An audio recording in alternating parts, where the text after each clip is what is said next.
Welcome back to my channel, guys. Today we are talking about making your very first capsule wardrobe.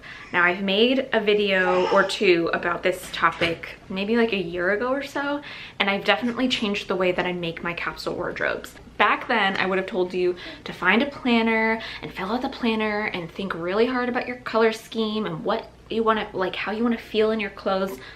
No. While that has a wonderful place once you've already kind of pared down your closet, at the beginning it is so overwhelming. It definitely held me back from starting a capsule wardrobe, or at least kind of minimizing how many clothes I had in my closet, and I have a feeling that is probably holding a lot of other people back. So today I'm bringing you a very, very simple way to start your capsule wardrobe journey, for lack of a better word. Anyone else hate the word journey? Because I definitely do. Also, before we get started, I just want to apologize because I have a son who is little. He's 8 months old. So you're probably gonna hear him in the background.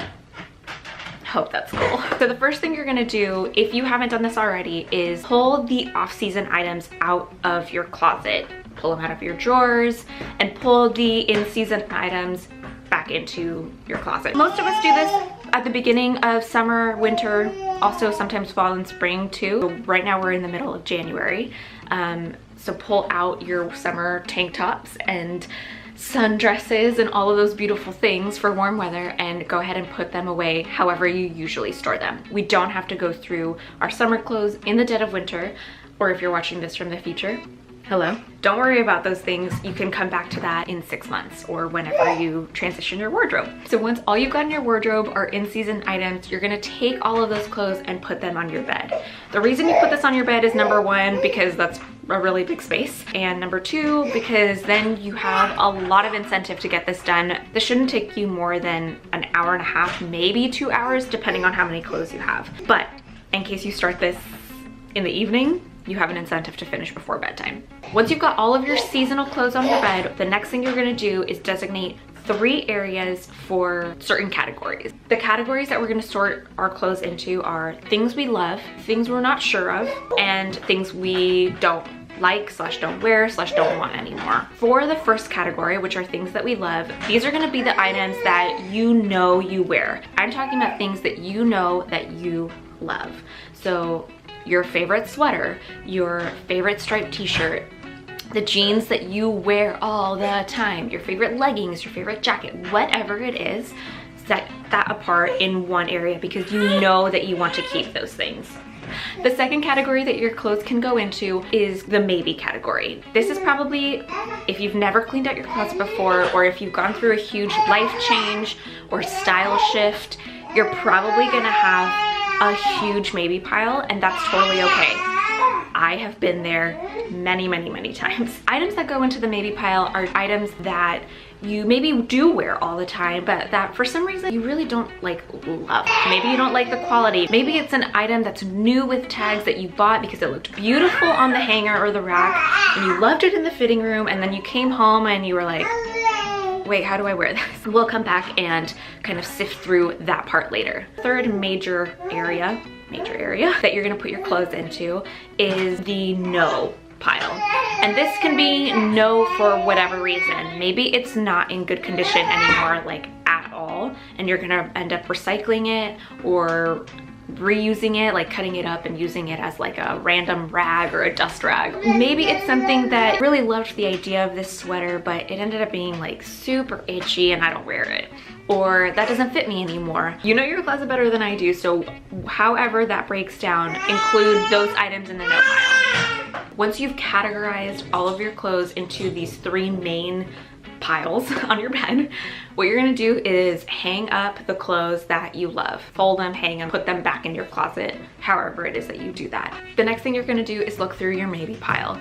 You're gonna separate this into 2 subcategories. Things that you want to upgrade and things that you're just not sure if you want to keep. So the things that you want to upgrade are gonna be things that you wear all the time but that aren't in the greatest condition. Or maybe things that you really do get a lot of use out of because they are closet staple for you, but that you're not a huge fan of the version that you currently have. Maybe you have a chambray top, like button-up shirt that you wear to your job all the time. That's from kind of like a lower quality store. I don't know why I keep rubbing my hand. But let's just say that you have something like that, and because it's not super high quality, it's fading a lot, it's turning weird colors, it's not great. You don't have to get rid of it just because it's starting to show some wear. But what you want to do is take a note, whether it's on your phone or like in a notebook somewhere, of a list of things that you want to upgrade. While you can get away with having something that is lower quality, it's clearly something that you wear all the time that you kind of want to make last a little bit longer. So those are the pieces that I feel more comfortable splurging on a little bit, because I know that I'm gonna get a good amount of use out of them, and hopefully they'll last a really long time. The second subcategory that you're gonna make with your maybe pile is things that you for some reason don't initially want to get rid of, but you don't really know if you want to keep it either. A lot of times these are things that are hanging in our closet that are new with tags. Even though you don't wear the item, you do want to keep it. Got a dress that I wore to my maternity photo shoot, and these are things that like I kind of want to get rid of because I don't wear them all the time, but I also feel like I need to keep kind of like just in case. It's okay to keep those things. Once you've got that pile, my suggestion is to store these in a suitcase somewhere that is a little bit more accessible than your like off-season clothes. That way, if you are getting dressed and you think, oh, I really would love to be wearing that skirt or that dress or that blazer that I put away, you can easily go grab that and incorporate it back into your closet because it's something that you have found a use for. After 6 months, if you find that you really aren't wearing that anymore, you may feel okay enough to get rid of that item. But it's totally okay if you don't feel ready to let go of an item at any particular time. All you need to do is reevaluate.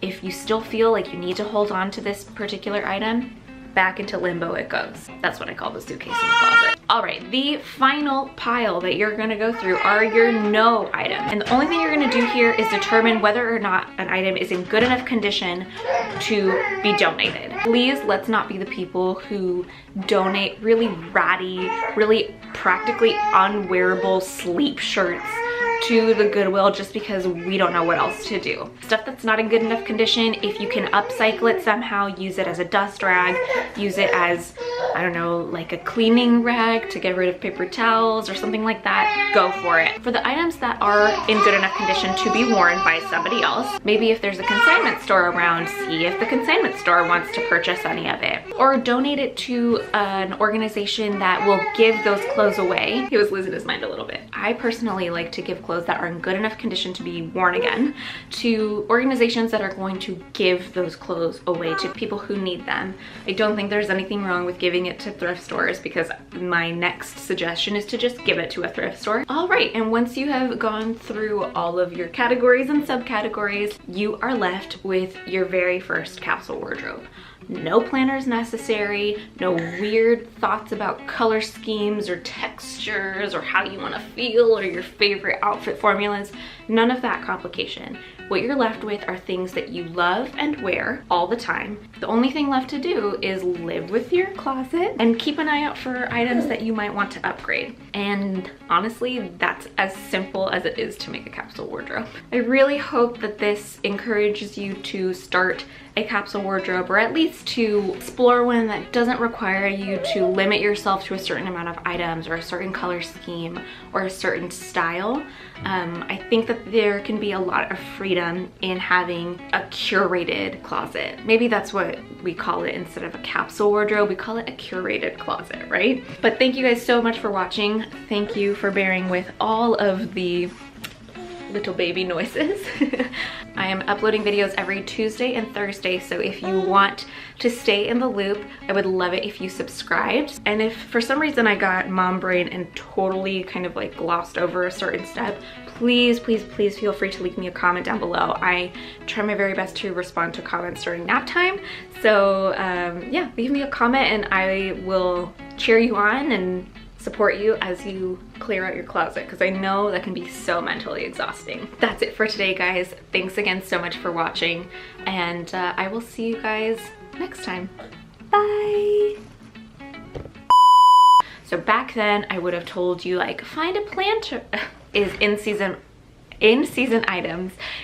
Down came the rain and washed the spider up. Down came the sun and tried to stop the rain. And the itsy bitsy spider went up the spout again. Alright, can Mama finish, please?